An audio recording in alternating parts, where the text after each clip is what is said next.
कल हमारा matter supreme court में आने वाला है।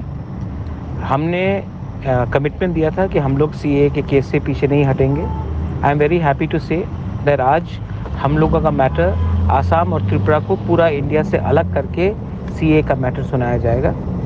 पूरे इंडिया के केसेस को सीए में अलग रखा जाएगा और त्रिपुरा का मैटर को अलग रख के हमारा मैटर सुनाया जाएगा कल सुप्रीम कोर्ट में। हमारा कमिटमेंट जो पहले से था वो रहेगा।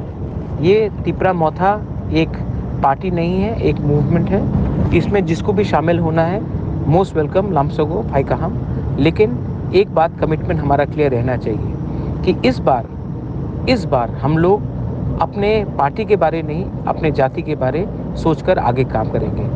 मुझे ऐसा लीडर नहीं चाहिए जो अपना फ़ायदा देखता है। मुझे ऐसा लोग चाहिए जो त्रिपुरा दफा का एक फाइनल कॉन्स्टिट्यूशनल सोल्यूशन हमको दिलवाता है।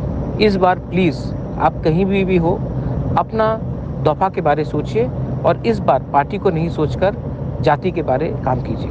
बेलाइनो हम भाई।